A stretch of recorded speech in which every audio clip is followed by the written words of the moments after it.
Spoiler warning for y'all.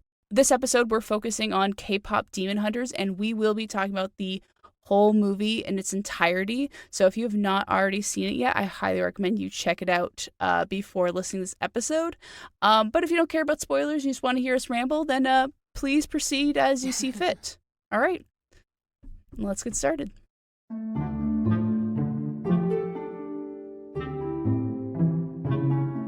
Welcome back to Tales from the Box Office with your hosts, Fox and Sparrow. So this is still the Tales from the Transforce podcast, but in these special episodes, we explore some of the trending movies and TV shows to uncover the folklore behind the fanfare. It's been a while since we've done one of these, but we thought this was a good as time as any to get back into it and cover an interesting movie that's come out recently. Especially because it's been such a big hit. So, of course, we are talking about the K-pop Demon Hunters, which was a Netflix movie that came out, I think, not too long ago. And I have been obsessed with the soundtrack from this movie. So I thought, why not do a box office feature that examines the folklore influences woven throughout this movie, specifically the Korean folklore influences. Yeah, so for those of you who don't know, K-pop Demon Hunters was co-directed by Maggie, Kang and Chris Appelhans. The movie follows a K-pop girl group called Huntrix, consisting of Rumi, Mira, and Zoe. But the girls have a more vital role than just topping the charts. They must sing to protect the world. Their voices help sustain the Hunmoon, a magical barrier that helps keep soul-stealing demons and their demon king, Guima, at bay. When a demon boy band, the Saja Boys, threatens to reveal their secrets, the girls must wield more than just light sticks to fend them off. Now, before we get into any of the folklore and stuff like that, what did you think of this movie? Yeah, so I mean, I had seen a little bit of this, like, kind of just from, Bluesky and here and there online memes and stuff that's kind of already been showing up for this movie.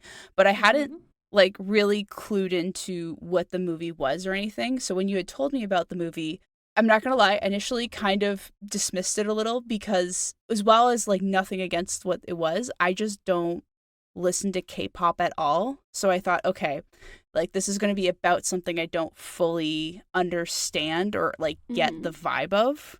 So I was very much willing to watch it, but I kind of was a little okay, well, we'll see what this is.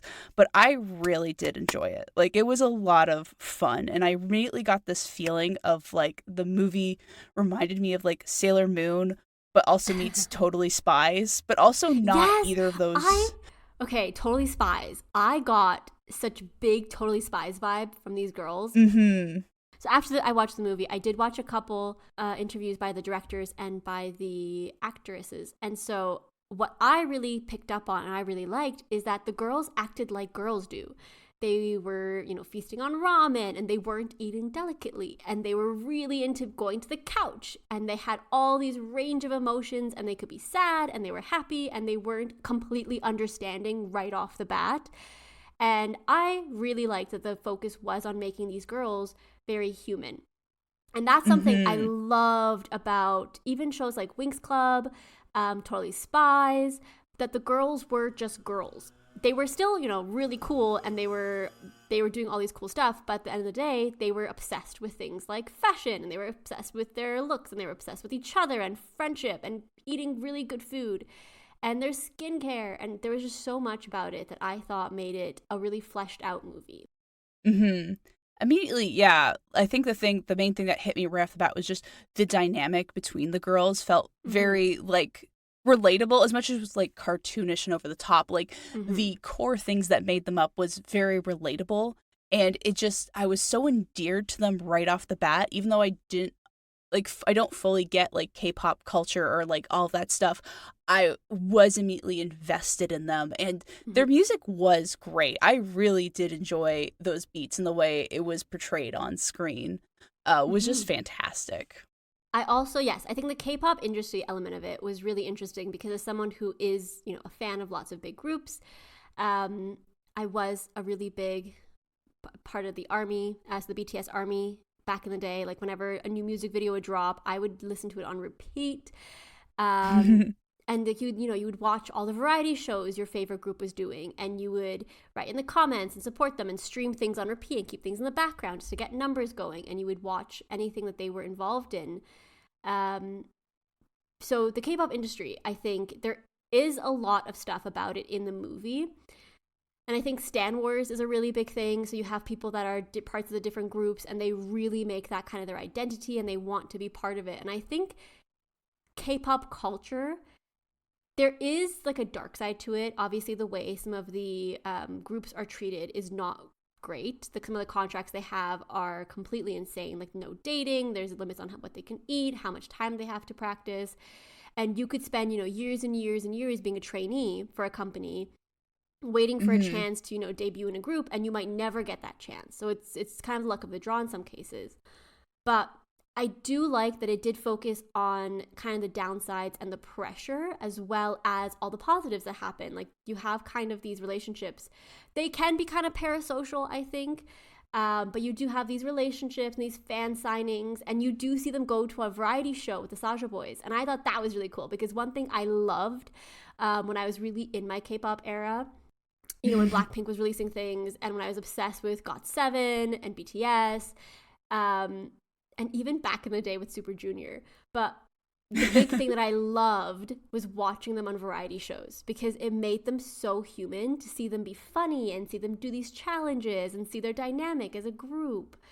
So I loved when we saw them on like the challenge. I thought that was great. Like a little nice little callback that K-pop isn't just touring and doing the music, but it's all the elements of it.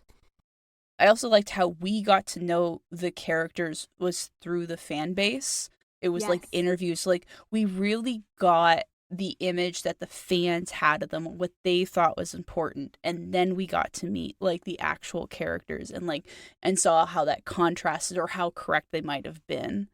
And I did like how they did just kind of start when they were already famous. Like we didn't see like that. It's an interesting story, like rising the charts and stuff. But I thought it was very interesting just to see them already established, and also already established as demon hunters. Like that was never like in question throughout the thing. They're like, yeah, we're a pop group, but we also kill demons. Like this is the thing. This is like our whole deal. Get with the program.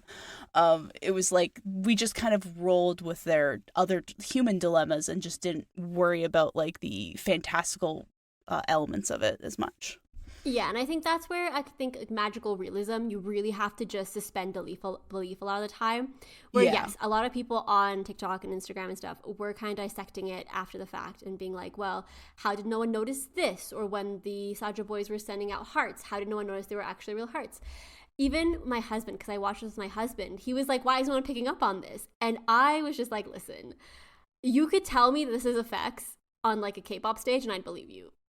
I was like, some of the shows are crazy. And so you could tell me that this was all like, some kind of gimmick or something. And I'd be like, yep, 100% makes sense. Don't come for my Saja Boys. I'm part of the pride, So I think it really goes into kind of that culture of you really want your faves to do the best and to be the best. And you want to, suspend belief a little bit when it comes to the shows. But also, it just makes for a good movie. I think you want to make it so that when we see the Saja Boys, they are, and I think someone said this on Instagram when I was looking at different videos or on a YouTube, that the frame, so the Huntrix girls, they move every 2 frames, whereas the Saja Boys will move every 1 frame. And it gives them a really fluid movement compared to the other people. Oh, that's interesting. And they do lots of things to make the Saja Boys, just from an animation standpoint, look different and otherworldly. Even, the tiger and the birds, like making them look like they're from another world, giving them this otherworld kind of vibe. And it's animation. I love when animation just goes fully for it. It's an animated movie. In the real world, maybe it'd be a bit different if it was a live action. But when animation, I think you just have to completely suspend belief and be like, this is all believable. Because it makes it more fun. And that's what I want from my animated movies and TV shows. And I'm a huge fan of song fights. Like whenever there's a music, like especially when the characters are singing and they're having an action sequence, because like you get so much interesting stuff off of that. Like besides like specific animated movies like this, the closest I ever got to this was Baby Driver. I'm not sure if you ever saw that movie. It's Yes. but yeah, but like that whole movie, everything is moving to the beat of like Mm-hmm. whatever the character's playing, and it just brings the whole sequence to life so much. So I just also really enjoyed how so much of that story was told through music, but not like an Mm-hmm. expositional Disney way. Not that Disney always does it, but it's not like let me tell you my life story. This is like I am walking through the emotions, and that's like parts of the song will touch on that, and I'm just beating up demons. It's Yes. very satisfying and visually so pretty. Yeah, I completely like. I love. Were you ever into animated music videos, like on YouTube, when that was a really big thing, where people would watch, Naruto or whatever, and they would make these AMVs of the Oh, big oh fights? yes. So, AMV, yeah. I love them. so I used to be obsessed with AMVs all over like YouTube. I would spend hours and hours watching nothing but like my TV show clips or whatever with like the music in the background, or watching the fights but with cool music. And I think Imagine Dragons was so big for this. Everyone was putting their songs to Yeah. every kind of animated movie. At the moment, um my Instagram is just complete with How to Train Your Dragon clips put to the song Alex's Warren. So his new album just came out, Eternity, but he's really big on Book Talk. So a lot of Book Talk, different like accounts and stuff will make clips of his music with kind of quotes from the books, and less things I like less. People will do it with like AI of the books, which I don't like as much Yeah. because I'm just like, come on. But Yeah. the big thing is people will take actual movie clips and stuff and they'll put it. And I love when a song can make you feel something like overwhelmed. Like I feel an overwhelming rush of emotions when I hear music. Mhm. And to combine that with like the pivotal climax scene in a book or a movie, it does something to, I think, my emotions where I feel it twice as much, if that makes sense. Mm. Yeah. No, it's true. So having the song at the same time as the fight, I just think it makes it way more epic. I think it's touching all of those different senses where it's giving us everything. Yeah. I think the movie hits a lot of boxes. That said, it is still like it's a fluffy movie, at the end of the day. Like this is not like an incredible think piece, but it's perfect summer blockbuster. And Mm-hmm. I know if I was like a kid watching this, like this would be something I'd become obsessed with. Like it like I said, it just feels like Totally Spies and Sailor Moon, and those are some like shows I just loved as a kid. And like I just, I think like there's something about that girl power friendship. I also really appreciate that they had the love interests and everything in it, but it was not the main focus. The more of the focus was like, what is our friends slash family situation, and how can we be honest with each other?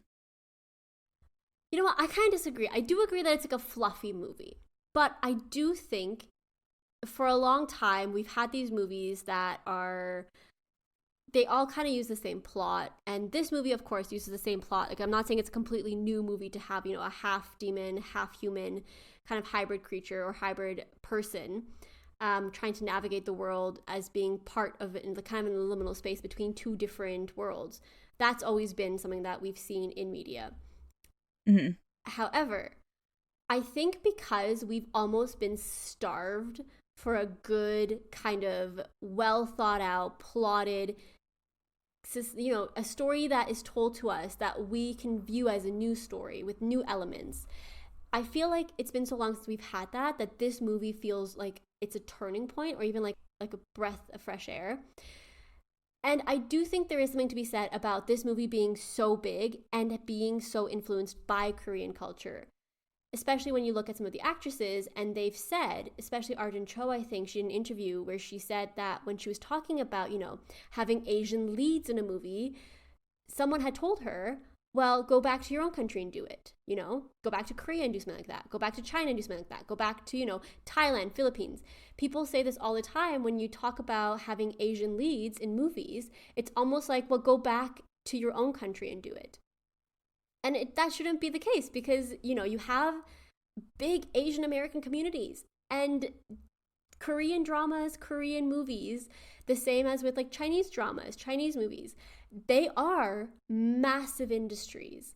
But that doesn't mean that you should go back to Korea to produce a film like this. And I think that when you have so many cultures and you have such an intersection between what is Korean, what is Korean American, what is Chinese American, what is Japanese, and what is Japanese American, I think you have so many different opinions and so many different ideas of what it means to have something that is a Korean work and something that is a Korean American work. So even the director, Maggie Kang, so she was born in Korea, but she was raised in Toronto, so she was, a Toronto girly. But even for like all of us who are kind of part of this immigrant community, how much of our own culture do we get to claim and put into our work? And for this to be a viral kind of, not even just viral for the sake of numbers and online, but to be a massive success, I think should be a turning point for a lot of Western companies to be like, okay, well, we do have audiences in all these different immigrant communities, and they want to see more of different, diverse leads. And so I think, hopefully, fingers crossed, I hope that this is a way for other industries and other countries and other communities as well to get in on kind of these big deals where they can tell their stories. But that's just, I think that I personally have been starved for a good story where I was captivated the entire time, where I haven't felt bored, where I haven't been like, oh, another live action, or, stuck in the Disney loop as well. Because we don't always want Disney and Pixar to be the ones creating animated movies. We want there to be space for other companies, other places to also have, other groups to also have a place. So that was just our kind of opinions on the movie and what we thought. But now we would like to deep dive a little bit more into the Korean influences and the kind of folklore that we've picked up on as we were watching the movie. And the first topic is shamanism and spiritual women. So the movie does open up with some exposition to introduce the original demon hunters, a trio of women who sang to reinforce the golden Hanmun and keep demons trapped. These characters are likely based on Korean shamans, specifically the mudang, or female shamans. These women often serve as the in-between, usually between the mortal and the spiritual worlds. They can communicate with spirits, they can interpret prophecies, and they can guide the deceased. There are two ways to become a shaman, either through family lineage, as we see with Rumi in the film, since her mother was part of the previous generation's demon hunters, the Starlight Sisters, or they could be initiated by a shaman, like Mira and Zoe probably were. Now, in the movie, they don't get too detailed about how the women are chosen, just that every generation, 3 women are chosen to continue the legacy. So shamans perform rituals called gut, which take into account the individual's condition as part of a whole, along with nature, spirits, and any kind of ill demons or ill wishes that are towards them. Some ceremonies include practice movements, songs, storytelling, prayers, and even playing instruments. One rite, for example, is used to cleanse the spirit of a dead person who cannot move on to the afterlife. The most well-known tale associated with Korean shamans is the tale of Princess Bari, which is sung only during rituals held for the dead.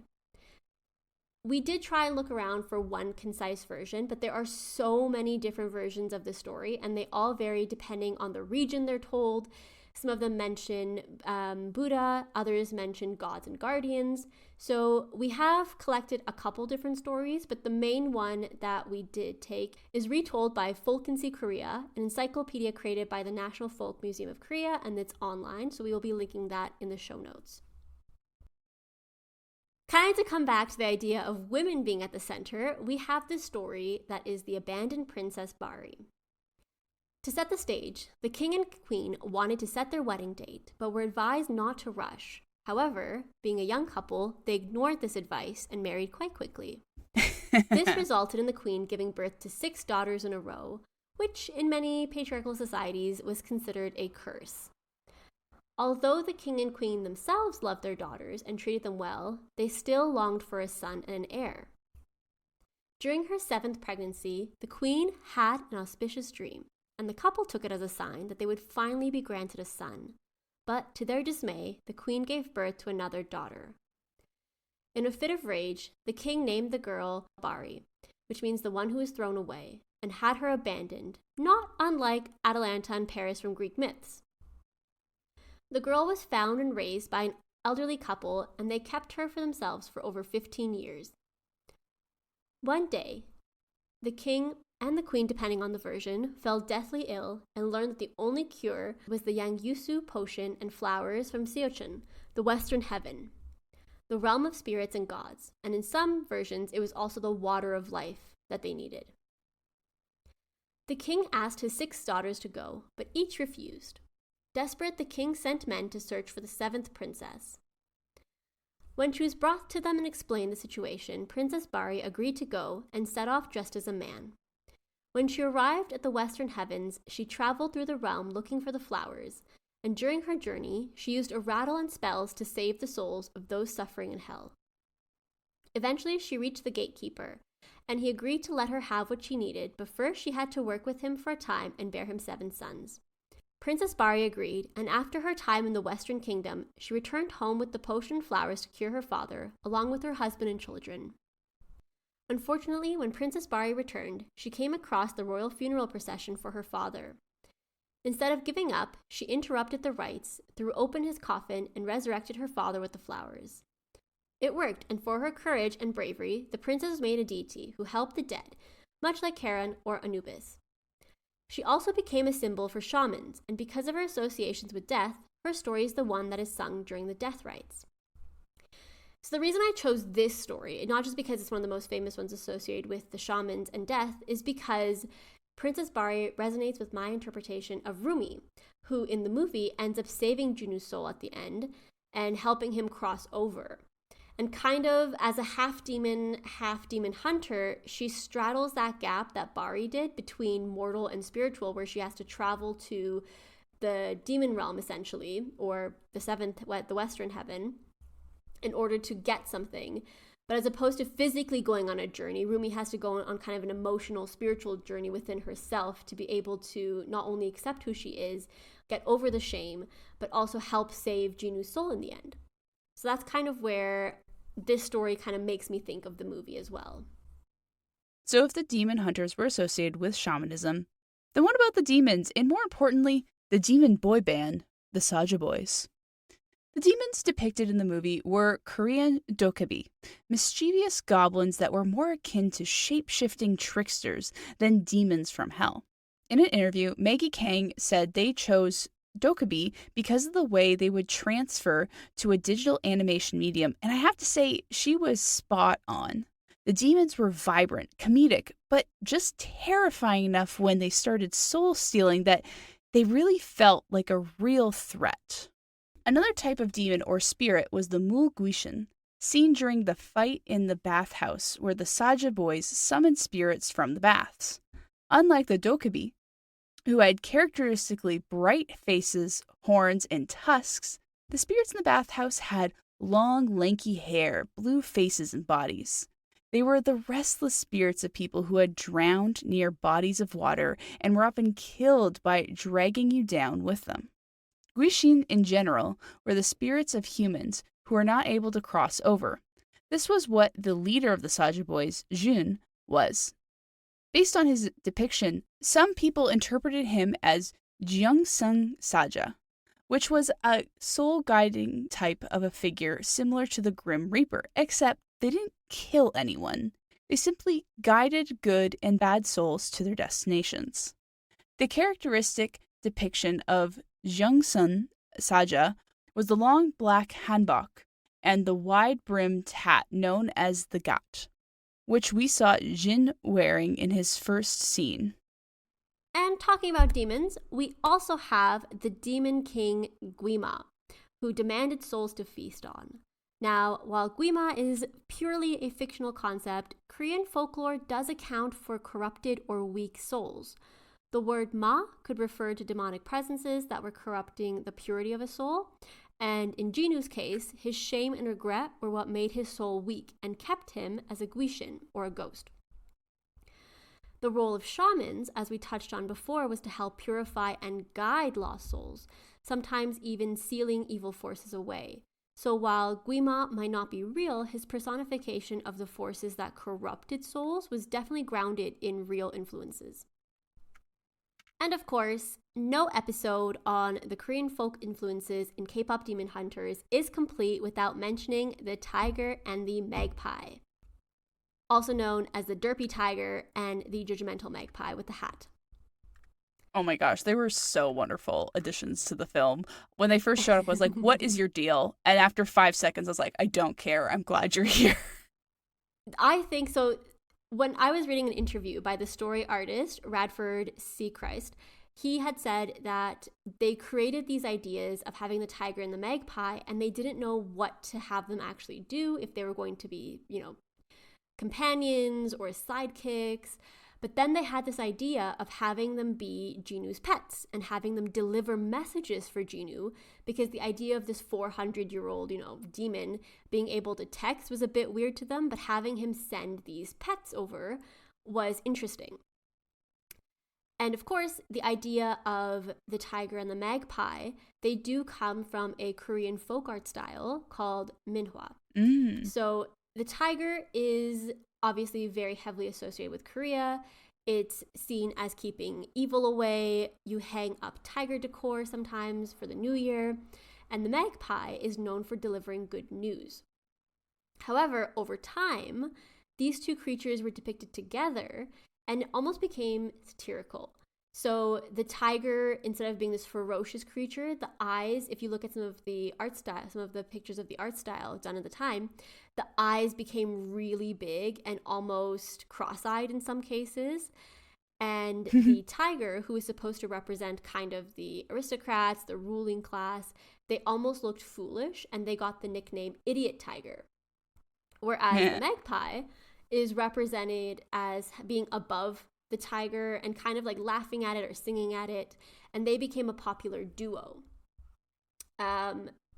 So it's really funny, and again, it's one of those things that when you look at the art style of the movie as a whole, it does translate quite well to have these two creatures that are both rooted in Korean folk art, but also their own separate thing, especially with the color.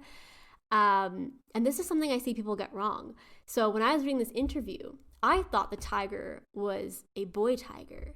The tiger is a girl tiger, and they both have names. So the names aren't official. They have names? The names are not officially in the movie, and they're not canon. But obviously, as the team was animating them, they did give them names. So as I said I need to know. Seacrest, he had been working, so he was the creator of Kipo and the Wonder Beast. I don't know if you've ever seen that. I have. It was a fun romp. With the tiger, they named their cat Yumyan, after Yumyan Hammerpaw from Kipo. But yes, according to them, they would also call her Fluffy because she's a long-haired Himalayan cat, is kind of like what they were looking at. So we have Fluffy. Aww. And then the bird, so with the bird, the magpie, they refer to him as Susie. Susie. Susie. Or Sussy. I think it's Susie. In my head, I say, because this is a written article, interview that he did, not a video one. So in my head, I was like, Susie. But then I heard someone else say Sussy, and I was like, Sussy sounds better because it goes along with suspicious. But I like Susie and Derpy, or Susie and Fluffy. I thought that was really cute. Of course, they might change the name at any point. But that was a little bit of like tidbitty lore that I found from interviews that I thought was really cool. All the thought that went into these characters, and that they really thought about what should we have them do. We can't just have them be there. But they made them messengers, especially since magpies are supposed to be messengers of good news or a symbol of good news. So I thought that was quite interesting to have that tie in as well. Yeah. And for how long the movie was, I'm glad they didn't even get into explaining why they were his pets or anything. Like, that was not... Like, I'm curious as, like, a person who just... That's my way my brain works. But also, they didn't need to waste screen time on explaining it, you know? No, I just think in those kind of movies, some things are just, they are. You just gotta accept. Just is. But anyways, all that to say, very fun movie. Thank you so much for getting me to watch that. I really look forward to more new explorations of stories with animation, and I'm very excited to see where this director goes and what else Sony Animations has up their sleeve going forward. Yes, and as always, if you want to see the show summary, notes, or anything else, please check out our website, www.talesfromenchanted.forest.com. If you do want to hear more from us on just a personal quick moment, you can always check us out on Bluesky or any other social media where you can find us at From Enchanted or from the podcast name. However, if you're old school like Sparrow and don't really have a tiger to send out, you can email us at talesfromenchanted@gmail.com. We'd love to hear your comments, questions, and suggestions, or if you have any other movies that we should watch for Tales from the Box Office, we would love to hear those. Should I try and sing the outro? And remember, there's always a place for you in the Enchanted Forest. We're not going to be a K-pop group anytime soon. Back to being queens. And remember, there's always a place for you in the Enchanted Forest.